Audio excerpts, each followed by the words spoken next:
Hello, everyone, and thanks for listening. Oh man, I must have been really totally gone when you know, didn't hear what was said on, I believe it was the Grammys. So I'm actually hunting for it now because someone had mentioned something that I thought was rather disturbing. I, for me, I thought it is rather disturbing because I'm gonna say this. Um, what I think is sad is that blacks had a dream long before these dreamer people had a dream. And I'm just gonna start with that right there because what's it's rather insulting because Luther King was the one that stated, "I have a dream."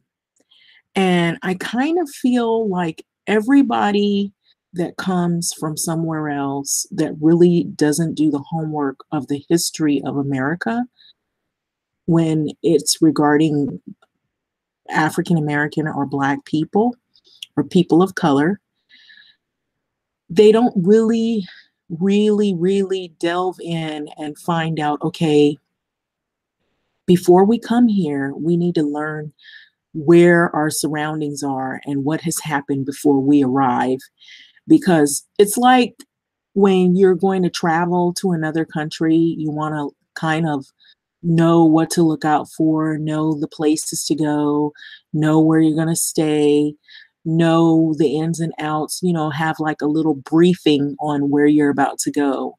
And you want to know a little bit of the history and the culture of this foreign land or this place that you're going to.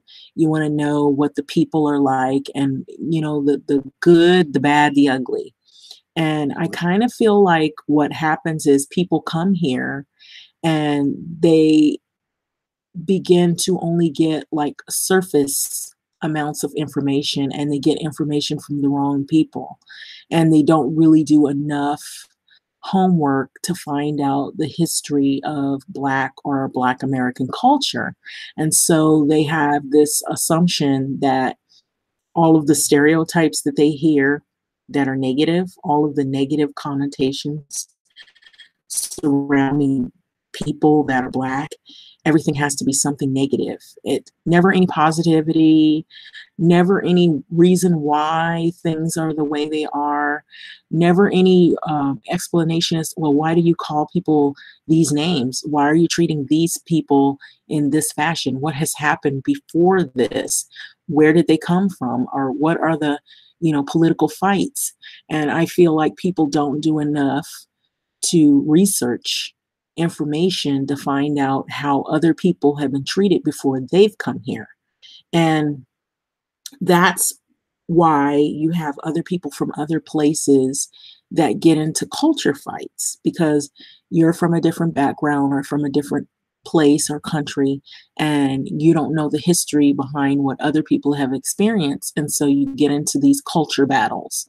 And a lot of times what upsets African American or most African American people is that a lot of the struggles that we've been through are people before us, before the younger generation have been through, like our grandmas, our great grandmas, great grandpas, some of us, our parents even can tell us those stories, and we may not be going through Jim Crow. We may not have went through slavery, but you'll get people who'll say, "Oh, that was a long time ago," and they'll brush it off like Black people today don't go through problems. We have police shootings.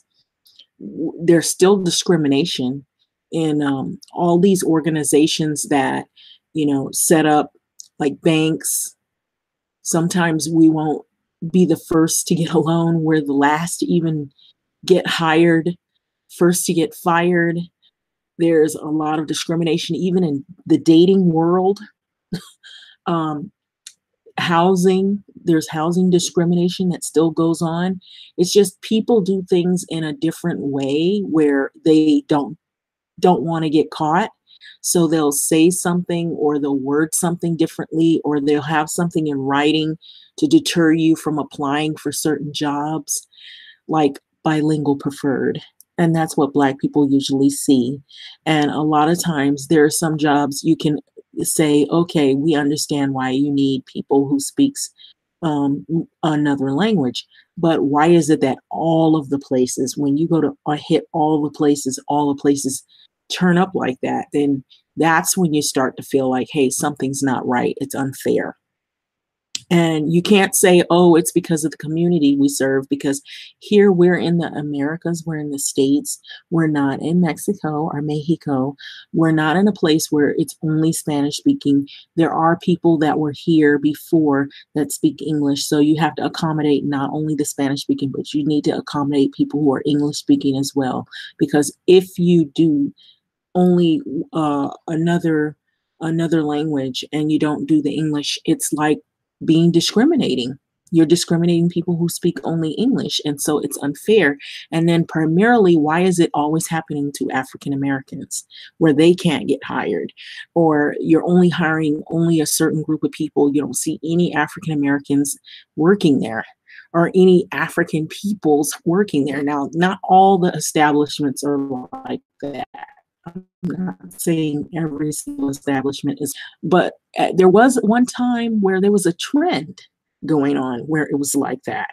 And so now I guess because there's more of an awakening from some people, and this is not everyone, there are some Latin people who see what's going on and they see that they're not being accepted as well, and they're not really looked at or viewed by regular white people as white people, even though they may have a high percentage of white or white, you know, status of what sort. They're not treated the same way as regular white people. So they're starting to see this.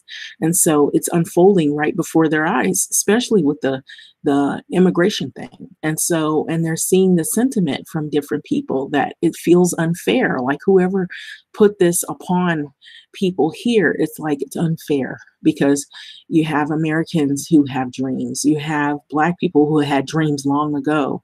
And a lot of those dreams have never really been fulfilled. And sad to say, afraid they may not be. So what I was referring to earlier was I had saw a video where a couple of people were talking about a statement that this lady had made on an award show. And I didn't really watch it. I believe it might have been the Grammy Awards. So I'm going to try to flip through it real quick if I can find it. And I thought it was really a disturbing thing to me because it just they can kind of ride on the coattails of people who've already had struggles and battles before they've come here, and they don't really care to learn about other people's history. They want you to really assimilate to them. They don't want to come here and assimilate. They want you to assimilate. They want to change things to make it fit their persona. And I have seen some really crazy stuff online, like we're the new white people, and as in certain Latin people. It's not, I don't think it's everyone, but there's certain Latin people who try to put on this persona like they're the new white people. I've heard that little slogan online. I've seen people type that in. We're the new white people. And they're even mean. Some of them will try to say we're going to replace the white people and become the new white people. And so I've heard that, and that isn't working well for you, is it? Not with all this immigration and the DACA stuff, it isn't. And so I'll just tell you this right now. Regular white people are not going to be replaced by you. So get that out of your head. That right there, you're probably dreaming about that. That is a dream. So, you know, you're dreaming about that. That's probably the only dream that you have, because you are the ones that are out there. Some of you who probably voted for this clown, and you think that you're going to be the new white people. Well, sorry, Charlie, that isn't happening. So anyway, and you have these people that they don't really read. They don't want to learn about the history of other people. They just want to come here and reap benefits off of people who've already been through a gang of struggles, been through a lot of trouble. I mean, they want to be Black, but they don't want to be Black, if you know what I'm saying. They want to act like they've been through something, but they haven't actually experienced the struggles of Black folks. And so there's a lot of that going on, and it's sad. But anyway, I'm going to try to see if I can find this. I really didn't want to. I was trying to see if I could find that video. Okay, Elder.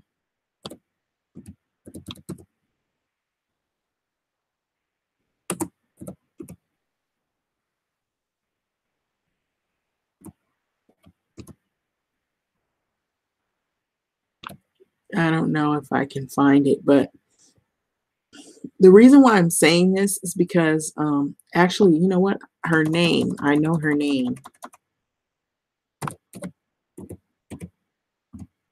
Okay, it came up right away. I guess maybe because a lot of people were not, well, a lot of people were not very happy about this young lady's statement. So it's Camila Cabello. I guess she was at an award show and she said some things that were pretty controversial. And she said that she made this statement, and she looks young, and obviously she doesn't know too much about history. Okay, so I've just found it. And so it must have been the Grammys. Yeah, it was at the Grammys. And she made the statement that dreamers helped to build America. And what she doesn't realize is there's a whole history, sweetheart, before your people got here, before your people that came across the border got here. There's a whole history before.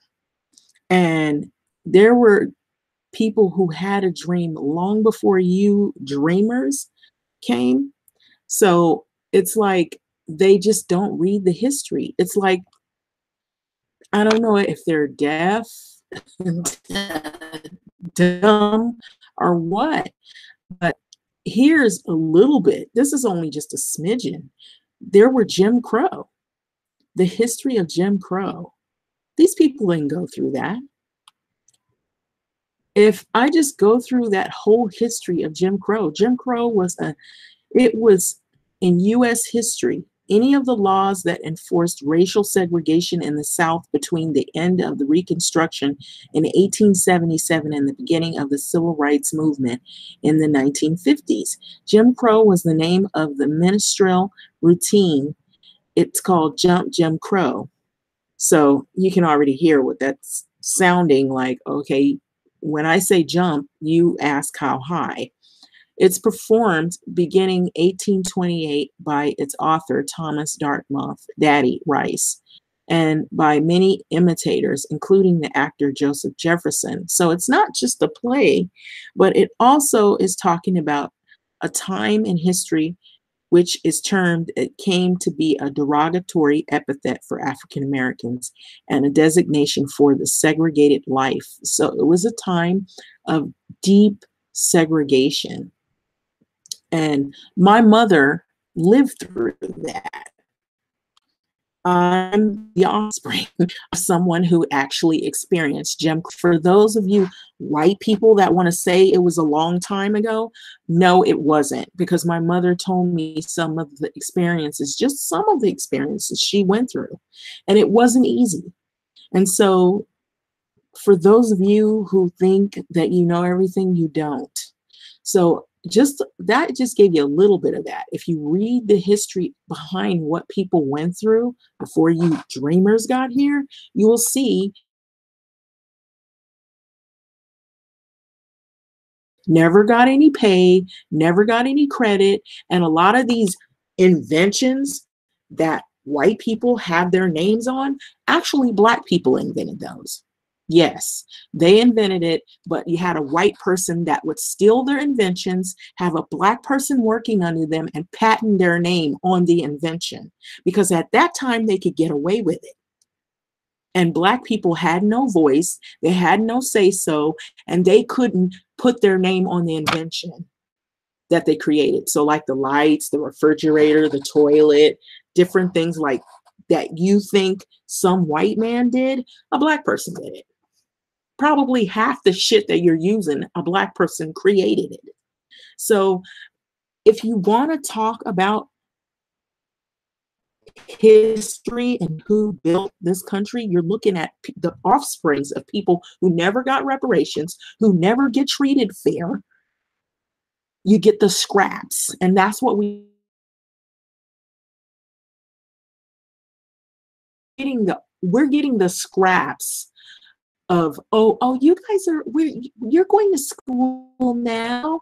You're not in chains, you're not in slavery. We give you opportunities, yeah, with repercussions, yeah, with redlining for housing, yeah. Oh, okay, if there's any rules and we break them, we get longer jail sentences versus someone else, their jail sentence, if they get any jail time, may not even be half as long. So just being black in America is a struggle. So I'm just saying, that's just a smidgen. I could go on and on and on. If you go on and on and on and read, there's like a bunch of stuff. And I think what it is people just refuse. They refuse to learn the history of this country because the reason why they refuse to learn, let me tell you why, is because they know that they will find out that blacks went through the most shit and still go through the most shit. So I'm just saying it's just to be honest, here, segregated one African American. This is a famous classic picture right here of the Jim Crow era. African American man drinking from a water cooler, water fountain, and people at the streetcar terminal in Oklahoma City in 1939. He had to drink in a specific, there only certain bathrooms you could go to, only certain places you can eat, only certain places you can live, only certain places you can shop, only certain places your kids can go to school. So you people who come here talking all this crap don't know half of what black folks have been through. And so we are the children of those people who went through that. And so some of us now even struggle from that because the reason why, let me tell you why we struggle, because we could have been doing a lot better had our parents hadn't went through that. So when they inherited those struggles, we inherited some of that because all of us don't have fancy educations. All of us don't. Some of us might have gone to school and gone to college, but all of us can't afford those fancy highfalutin universities, of course. And then some of us that did go to a university, if you go to a university and you get a job, guess what? You won't get the top pay. You're not going to get paid high salary working down at the bottom with everybody else, and they're going to challenge you on every freaking thing that you know, versus somebody who maybe didn't even go to school, but because they're white or they look more the part of what they really want to hire. They don't want to really hire us. We're just token people. They just don't want to look like they're racist. So they hire a few of us, and then they take all of our information that we know, all of us black folks that went to college and have some education, they take all of our know, and then they take the credit for it. And then we make a little bit of money here and there and make the scrap money. And that's it. So we're still going through shit. Yes, we are. So don't give me that stuff about it happened a long time ago, because I'm here to tell you it hasn't happened a long time ago. We still go through stuff right now. I am telling you that Black people go through stuff. We can have like a bachelor degree, a master degree, and we still won't get paid what we went to school for. So don't give me this stuff about this dreamer stuff, because guess what? Blacks have had dreams long before you guys got here, and we never have a voice. never get heard, and never get the pay that we really should deserve, and we never get treated fair. So we only get the scraps, and then you get challenged on everything you know, and then anything you do, we have to have somebody telling us every step of the way, oh, you didn't do that right. Oh, how did you get action? How did you get that degree? Affirmative action? Did you finish yet? Stuff like that. So don't give me that crap about